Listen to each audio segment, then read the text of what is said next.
انفروا خفافا وثقالا وجاهدوا في سبيل الله بأموالكم وأنفسكم ذلكم خير لكم إن كنتم تعلمون۔ آیات مقدسہ کا تھوڑا ترجمہ رہ گیا تھا تو اس حوالے سے تھوڑا سا گفتگو کرنا چاہتا ہوں۔ دیکھیں قرآن جو ہے نا، قرآن کہتا ہے وَنُنَزِّلُ مِنَ الْقُرْآنِ مَا هُوَ شِفَاءٌ وَرَحْمَةٌ لِّلْمُؤْمِنِينَ، یہ قرآن ایمان والوں کے لیے شفا بھی ہے، رحمت بھی ہے۔ جب ڈاکٹر، طبیب کہیں کوئی مسئلہ درپیش ہو اور پھر اس کا راستہ نہ نکل رہا ہو تو پھر قرآن کو پڑھا کرو۔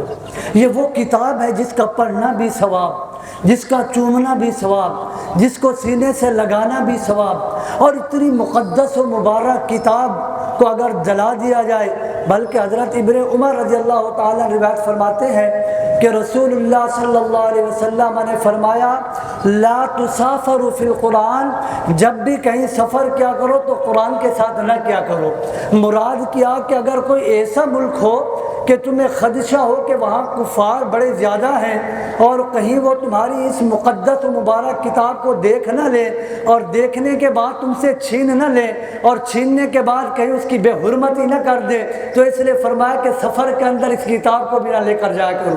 اتنی مقدس و مبارک کتاب، اور اربوں خربوں مسلمان ہیں، ان کے سامنے قرآن کو جلا دیا گیا ہے اور ہم سب حضرات خاموش ہیں۔ اللہ اکبر۔ آج یہ جو جماعت نکلی ہوئی ہے، یہ نہ سوچیں کہ ہم کم لوگ ہیں، خدا کی قسم یہی کم لوگ تھے کہ میدان بدر تھا اور کم لوگ ہی غالب آ گئے تھے۔ اور قرآن ہی کہتا ہے کم من فئۃ قلیلۃ غلبت فئۃ کثیرۃ باذن اللہ۔ یہ جو قلیل جماعت ہے نا، اسی نے کثیر جماعت پر غالب آنا ہے۔ اور الحمدللہ انشاءاللہ تعالی رب کی رحمت، کرم، جود و سخاوت ہمارے ساتھ ہے، مصطفیٰ کی نظر ہم پر ہے اور قبلہ مجاہدین کا فیضان ہم پر ہے۔ وہ وقت دور نہیں ہے کہ انشاءاللہ تعالی لبیک والے میدان عمل کے اندر آئیں گے، اور یہ جو درپیش اور ہر وقت گستاخیاں کر رہے ہیں، ہمارے سینوں کو چھلنی کر رہے ہیں، ہمارے سینوں کو دکھی کر رہے ہیں، ہمیں جلا رہے ہیں، انشاءاللہ تعالی ایک وقت آئے گا ہم انہیں جلا کر راکھ کر دیں گے اور بتا دیں گے کہ اگر اس ملک کے اندر کوئی دین ہے تو وہ دین مصطفیٰ ہے۔ تو قرآن نے فرمایا انفروا خفافا وثقالا وجاہدوا فی سبیل اللہ۔ کیا ہے لوگوں اللہ کے، اچھا اب اس کا حل کیا ہے؟ حل اسی آیات مقدسہ میں ہے۔ حل کیا ہے؟ حل یہ ہے کہ انفروا خفافا وثقالا وجاہدوا فی سبیل اللہ باموالکم وانفسکم۔ رب تعالیٰ فرماتا ہے اگر تم بوجھل ہو یا ہلکے ہو، طاقتور ہو یا کمزور ہو، بس اللہ کی راہ میں جہاد کے لیے نکلو۔ پھر خالی جہاد کے لیے نہ نکلو، اگر تمہارے پاس مال ہے تو وہ بھی جہاد کے لیے پیش کر دو، تمہاری جانیں ہیں تو وہ بھی جہاد کے لیے پیش کر دو۔